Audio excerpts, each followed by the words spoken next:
এটা প্রকাশ করার জন্য আপনারা নারীর উপর করবেন। আমি পাবলিক স্পেসের ভেতর দিয়ে হাঁটি বলে আমি কোনো পাবলিক স্পেস না।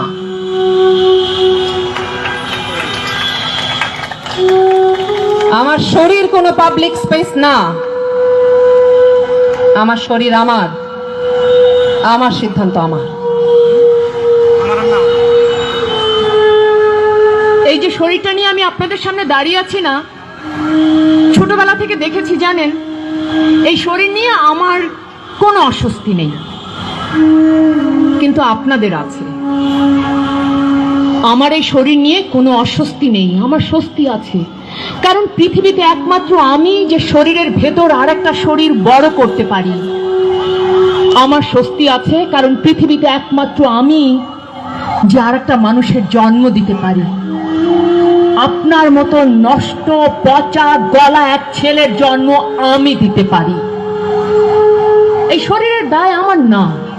আমার স্তন, আমার যৌনাঙ্গ, আমার পুরো শরীর সবকিছু শুধু আপনাকে জন্ম দেওয়ার জন্য আর আপনাকে বড় করে তোলার জন্য।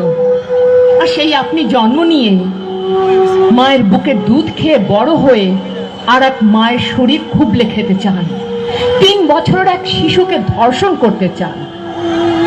আচ্ছা, কখনো ভেবে দেখেছেন এই ভিড়ের মধ্যে, বা সেই যে 2015 সালে এই টিএসসিতে যে যৌন নির্যাতন হয়েছিল, ওরকম একটা ভিড়ের মধ্যে আপনার মতো কোনো নষ্ট ছেলে যদি আপনার মায়ের শাড়ির আঁচল ধরে টান দেয়, তাহলে আপনার কেমন লাগবে?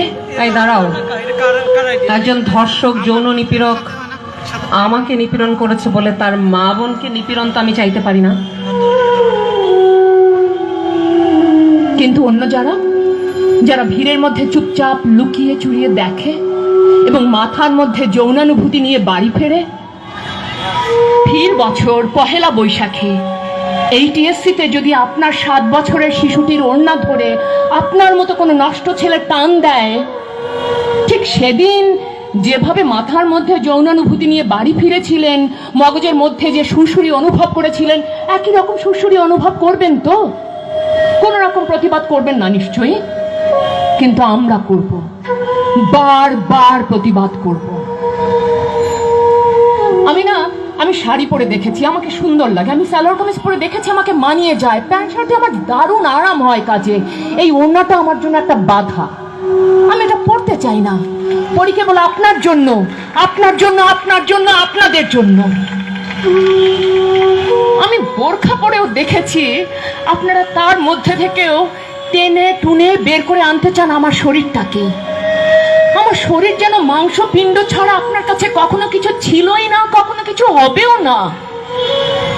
আপনি আমাকে বলেন, এই মেয়ে, তুমি রাতে কেন বের হবে, দিনে বের হও।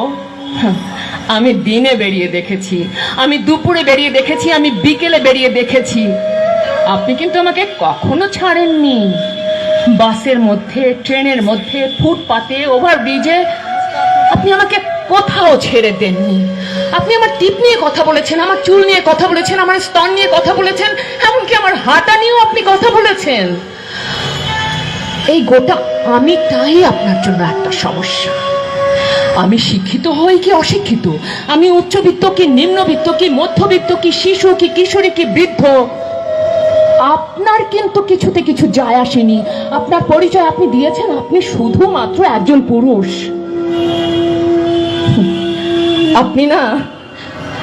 আপনি তারপরে সবকিছুর পরে এসে আমার কাছে আশ্রয় খোঁজেন। কি হিপোক্রেট আপনি না! আপনি আসলে ভালোবাসাহীন একজন মানুষ। আপনি ভীষণ একা এক মানুষ। আপনি কোনোদিন ভালোই বাসেননি। আপনি জানেনই না কেমন করে মাকে ভালোবাসতে হয়, বোনকে কেমন করে ভালোবাসার কথা বলতে হয়। কোনোদিন কোনো প্রেয়সীর হাত ধরে নিশ্চয় বলেননি, আমি তোমাকে ভালোবাসি। তা বললে আপনি অন্য কোনো প্রেয়সীকে, অন্য কোনো পুরুষের প্রেয়সীকে কখনোই ধর্ষণ করতে পারতেন না, তারপর তো ভিডিও করে বাজারে ছেড়ে দিতে পারতেন না। এইটুকু ব্যবসা বোধহয় আপনি করতে পারতেন না ভালোবাসলে। বা 3 বছরের এক শিশুকে তো নাই না। তাহলে অভিশাপ হোক, তোর মতো কোন নষ্ট ছেলে জন্ম নেবার সম্ভাবনা যদি কোনো মায়ের থেকে থাকে, তবে আজ থেকে সেই গর্ভ খালি থাক। আচ্ছা, এই রাত কি শুধু আপনার একার? এই দিন কি আপনার একার? এই টিএসসি, ওই শাহবাগ, ওই পহেলা বৈশাখ, ওই 21শে ফেব্রুয়ারি, ওই ভালোবাসা দিবস কি শুধু আপনার একার? আমি কি কিচ্ছু করিনি এই দেশের জন্য? আমি কোথাও কোনো ভূমিকা রাখিনি?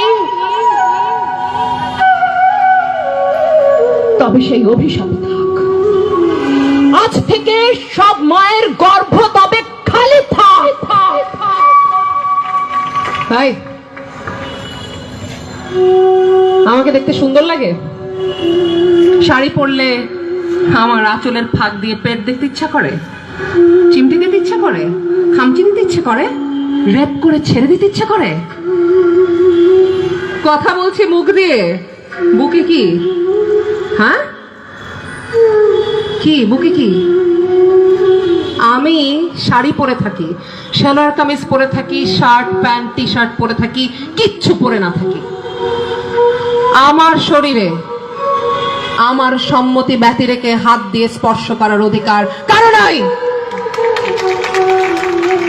আমি বলিনি, বাংলাদেশের আইন বলেছে।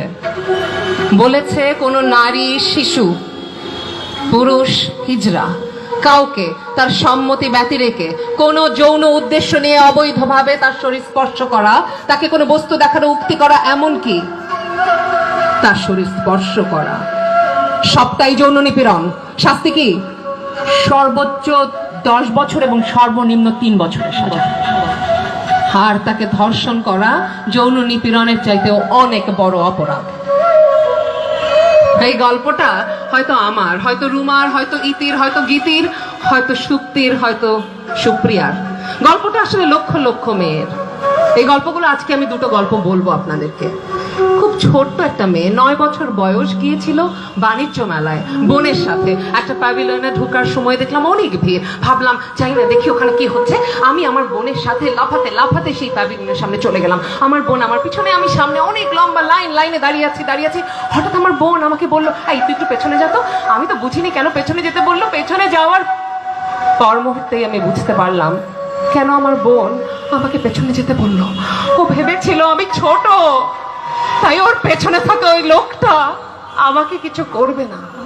কিন্তু যেই মুহূর্তে আমি পেছনে গিয়েছি, ওই লোকটা আমার কাঁধ থেকে শুরু করে নিতম্ব পর্যন্ত খামচাতে থাকলো, চিমটাতে থাকলো, খামচাতে থাকলো, চিমটাতে থাকলো। আচ্ছা, বলতে পারেন 9 বছরের এক শিশুর শরীরের কোন কোন ভাঁজ দেখলে আপনাদের এতটা যৌন উত্তেজনা তৈরি হয়? হ্যাঁ, 9 বছরের শিশু আর 90 বছরের বৃদ্ধা, যাই হোক না কেন, নারীকে আপনারা দেখেন কেবল একটা বস্তু হিসেবে, তাই ও সব করেন, তাই তো?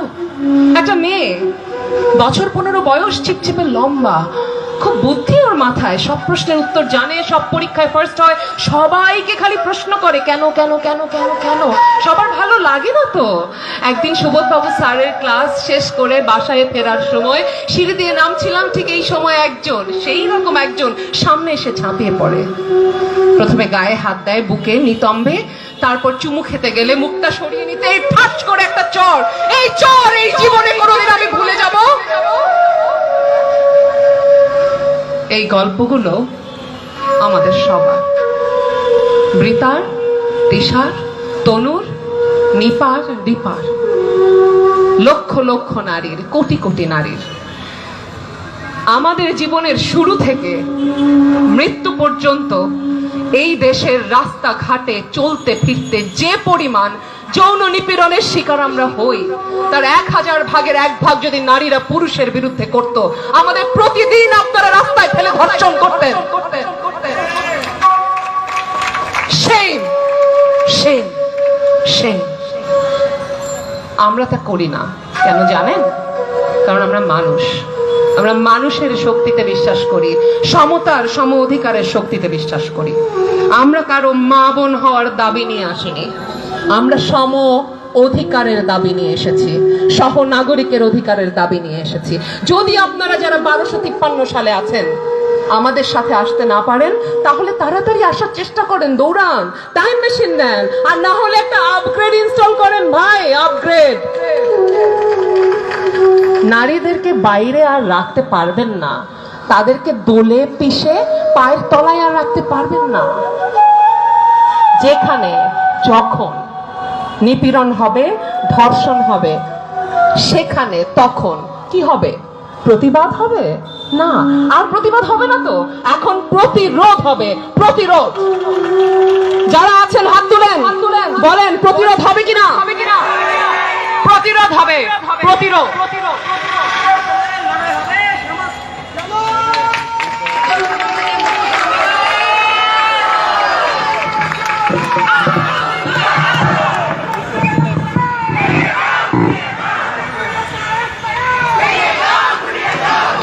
অনেক ধন্যবাদ বটতলাকে তাদের এই মর্মস্পর্শী উপস্থাপনার মধ্য দিয়ে আসলে আমাদের প্রত্যেক নারীর জীবনের ঘটনা